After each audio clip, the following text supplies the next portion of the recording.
Institut français, vivre les cultures. Mais Seck est un leadership. Il avait des principes, des convictions. Je n'ai jamais entendu Seck parler d'autre chose que du son. Il était spécial. Régisseur son à l'Institut français de Mauritanie depuis plus d'une décennie, la disparition soudaine d'Ahmed Seck a ébranlé la grande famille de la culture mauritanienne. Dans ce podcast, Lamine, Abou, Doudou, Djeneba, Eric et Maloum nous parlent du savoir-faire d'un professionnel expérimenté et du savoir-être d'un homme fédérateur, défenseur du spectacle vivant et des artistes.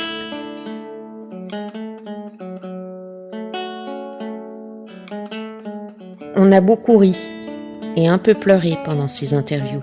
Ce qui est sûr, c'est que l'amour, lui, ne meurt pas. Et Ahmed restera dans le cœur de bon nombre de celles et ceux qui ont eu la chance de le connaître. Lamine. La trajectoire professionnelle de Seck, elle est verticale. 2098, Bukhari, petite sonorisation, répétition, ainsi de suite, parce que quand on commence à compter, on dit 1. Ça, c'est sa première marche. C'est tout à fait normal. Commencer par petit, après Studio Afrique Média, Institut français. C'est c'est vite fait. Il a commencé à pied. Il a eu un Vespa rouge. Après les Vespa, il a eu quoi? Une voiture Alfa Romeo. Il a eu sa 405 ou autre. Vois-tu l'évolution? Mais c'est ce qu'on demande, c'est ce qu'on veut. Tu ne peux pas rester éternellement dans la case de départ. Il a dépassé les cases qu'il fallait dépasser. Il n'a pas brûlé les étapes. Là où il est allé, là, à l'Institut français, c'était le sommet. Il serait au Sénégal aujourd'hui, il serait peut-être le régisseur du Grand Théâtre, le régisseur de Daniel Sorano, de l'Institut français de Dakar, ou des structures culturelles qu'il y a là-bas. Ou bien du palais de la culture et autres. On n'a pas une structure ici digne de son nom là, qui a tout ce matériel réuni dans cette même structure-là, géré. C'est mérité. Mais c'est que lui, sa trajectoire professionnelle a été tracée. Parce qu'il aimait, et il y allait. Forcément, on ne cherche qu'à avancer. En grade, bien entendu. On ne peut pas régresser dans son métier. Et c'est qu'on peut dire qu'il a évolué, quoi. Il est allé jusqu'au sommet. L'Institut français, aujourd'hui, c'est le sommet. Parce que c'est un endroit qui offre un cadre quand même hors norme, hors pair. Dans un pays comme la Mauritanie, il n'y a aucune structure aussi bien outillée, aussi bien garnie que l'Institut français. Et arrivé à ce stade-là, c'était le sommet. Dans un contexte culturel comme le nôtre, où tout est à faire, je parle de la culture, mais je devais tout simplement parler de la musique, où c'est mon domaine d'activité. Tout est à faire, tout.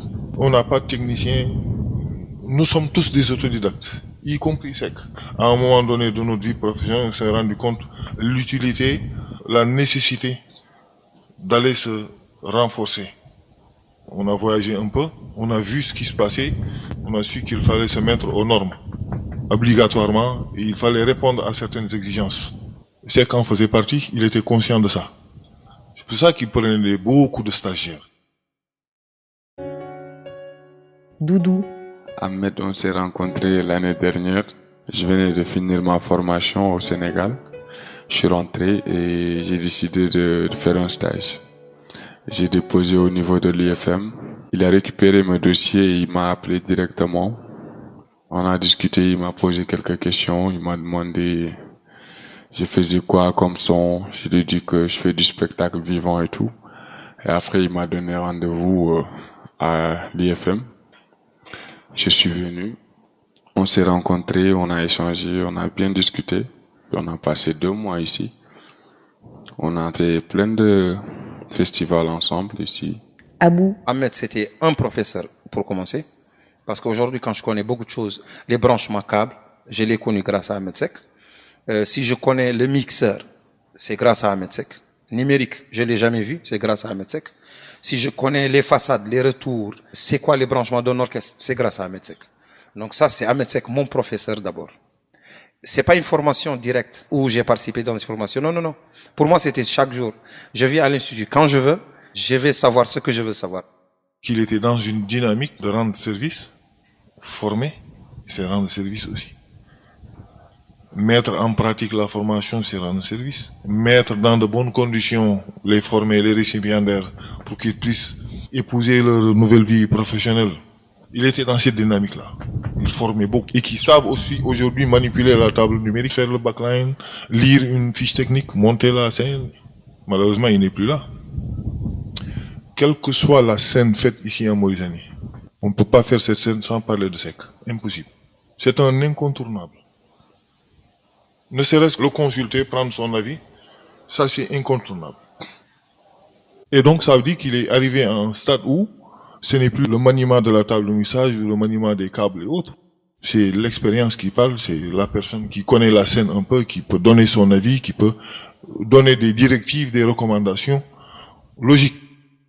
Eric, Il m'a introduit au sein de l'Institut.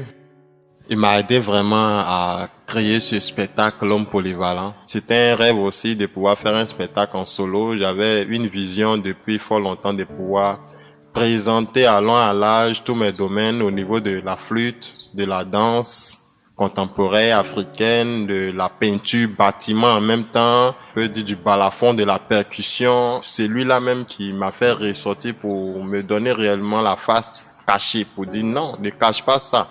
Tu peux bien faire ressortir tout ça. Et comme il m'appelait déjà l'homme polyvalento, donc ça fait que automatiquement, j'ai eu la proposition de l'Institut pour pouvoir créer mon spectacle L'Homme Polyvalent. J'avais mes répétitions ici de 10h à midi, toujours 2 heures de temps.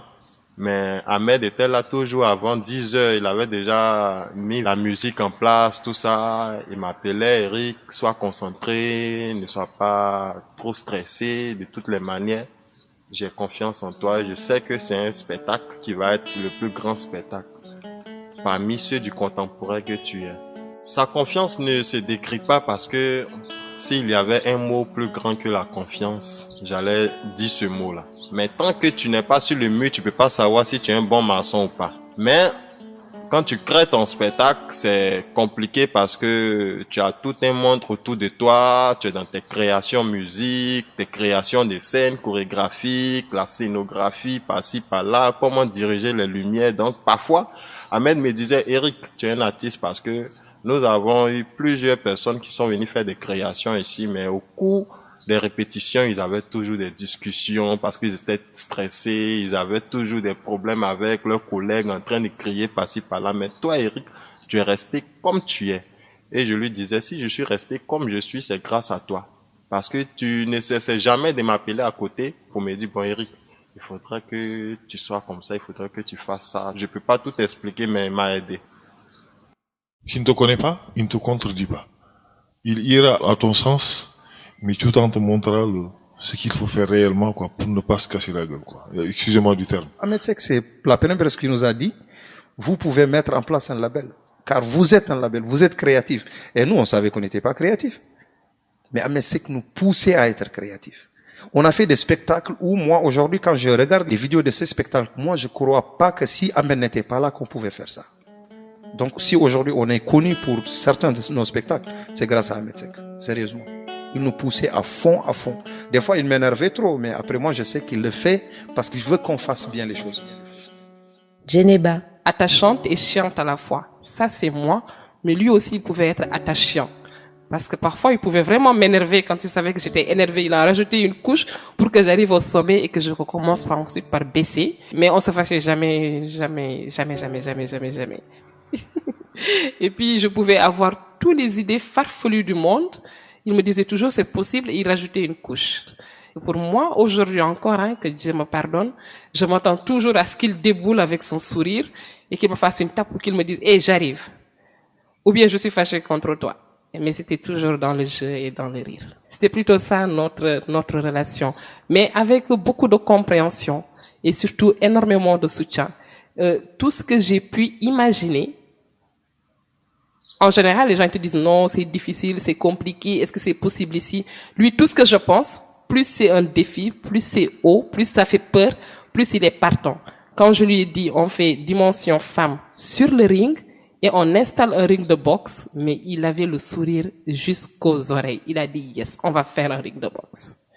Et il est allé à la recherche avec Abdou qui est là, d'un vrai ring de boxe. On a fait des shootings photos là-bas en pleine nuit. Je pouvais le réveiller à 6h, à 5h, à 4h du matin. Il s'occupait pas non seulement de la régie, parce que j'avais un événement à l'IFM ou ailleurs, mais il s'occupait aussi du fait que j'aille bien, que toute mon équipe aille bien. Tant qu'Ahmed est là, l'événement sera parfait. Je sais pas, il avait cette chose-là qui faisait que je suis là, tout ira bien. Je me rappelle que quand on a fait la première fois Dimension Femme dans ma peau, il était à Saint-Louis, il devait rentrer 2 jours après, il m'avait promis qu'il serait là. Et à 22h, il n'était pas encore là.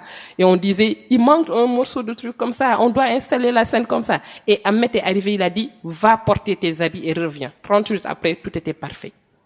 Et quand il est arrivé, je savais que tout allait aller bien. Mais le fait qu'il soit là, je savais que tout allait bien. Donc, il était un peu ce thermomètre-là du bien-être. Ahmed était très aimant. Il ne supportait pas de voir quelqu'un qui n'allait pas bien. Moi, je me rappelle que quand je suis en pleine activité, ou même que d'autres sont en pleine activité, on passe notre temps à courir. Mais à un moment, il dit, mais pose-toi, va prendre une douche, mange, dors. Quand j'arrivais dans le bureau, il gardait toujours du thé pour moi et une bouteille d'eau de Taïba à côté de la climatisation pour être sûr que j'avais de l'eau fraîche.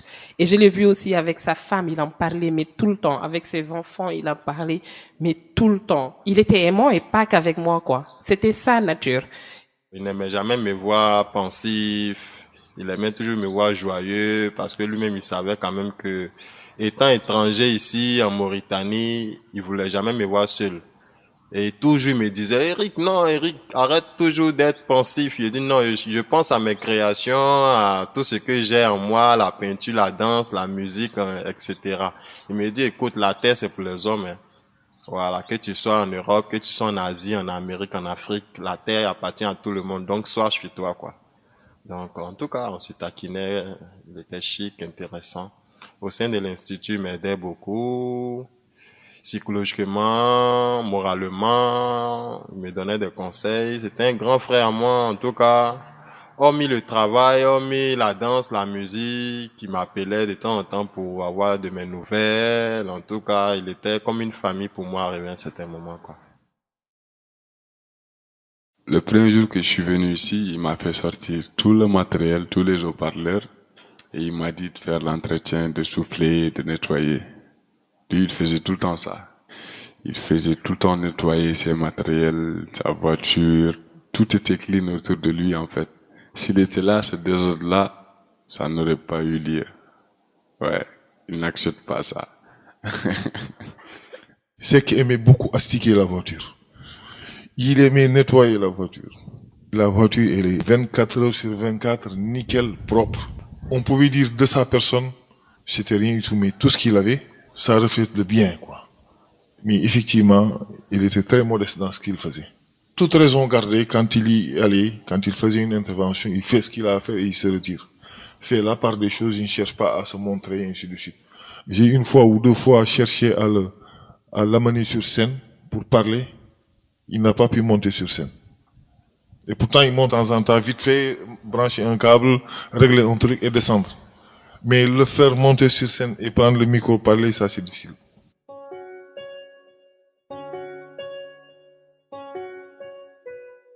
Il a beaucoup donné pour les artistes mauritaniens, pour la musique mauritanienne, il a beaucoup donné, il a beaucoup fait. De son temps, de sa personne, de son expérience et de son professionnalisme. Et du social aussi. Le premier soutien des artistes mauritaniens, c'est lui. C'est pourquoi, dans son ordinateur, on peut trouver tous les musiciens, toute la musique du monde. Mais il y a un dossier contenant que les artistes mauritaniens. À longueur de journée, à l'Institut français, ils n'écoutent que ça. Et quand il te fait ta promotion, sois sûr et certain, c'est que quand il te soutient, dans ta musique, tu montes là-haut. Il n'y a rien à dire là-dessus. Ça, je le taquinais souvent. Je disais aux artistes, attention, si jamais c'est que vous lâchez là, tu crèves. Non mais c'est vrai. Parce que quand il fait ta promotion, non mais il ne lésine pas sur la parole. Il ne tourne pas autour de lui. Il te vend.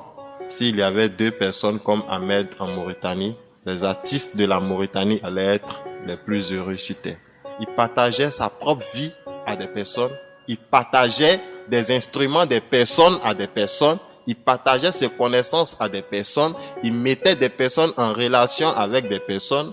Là aussi, je peux le témoigner parce que il faisait beaucoup d'intermédiaires entre les personnes, entre les gens en conflit. Il était plutôt rassembleur aussi. Il était très discret. Quand il rentrait dans un endroit, on sait qu'il sait qu'il est rentré. Par son rire, et quand il repart, on sait qu'il est parti. Je sais que où Ahmed est, il est un bon endroit et que il existe toujours pour moi. Mais ce que sa mère a dit de lui, chez nous, c'est la garantie, mais d'un paradis le plus haut qui soit. Tout ce qu'on peut faire en tant que musulman pour lui, c'est de dire Inna lillahi wa inna ilayhi rajoun. Que tout ce qu'il a semé, qu'il le récolte et il le récoltera, Inch'Allah. C'est Ahmed. Merci à Solène Prunier, Jérôme Miguerou et toute l'équipe de l'Institut français en Mauritanie pour leur soutien. Ce podcast est réalisé par Magali Boisvert. Il est arrangé et mixé par Bassine Beats. La ligne de guitare est jouée par Lamine Khan du groupe Harmattan.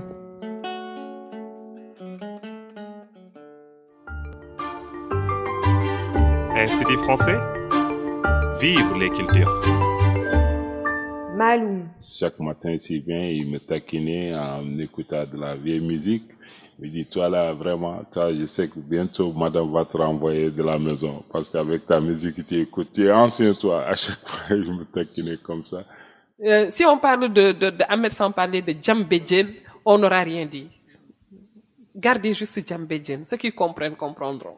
D'autres vont essayer de se faire traduire par quelqu'un qui sait ce que c'est. C'est quelqu'un qui aimait beaucoup voyager, surtout s'il voyage, il amène son matériel d'été, ça c'est la première des choses, c'est la première des règles d'Ahmed. Et en me taquinant tout de suite, il me dit, mais Madame Chi, moi je n'ai jamais vu quelqu'un qui aime l'été plus que toi. Regarde, s'il vient seulement, il me regarde comment je vais prendre un verre, même si c'est ici. Il m'observe toujours en buvant le verre. Il me dit, chi, non, mais vraiment sérieux, c'est un champion. Regarde, il dit à Ablaï. Il fait un geste à Ablaï. Regarde le gars là, regarde le gars. Dès que je prends, il commence à se marier. Je dis, ouais, marre-toi. Tu sais très bien, c'est toi qui aimes l'été plus que moi. Il ne faut pas à chaque fois te dire, non, c'est toi qui aimes l'été. Institut français, vivre les cultures.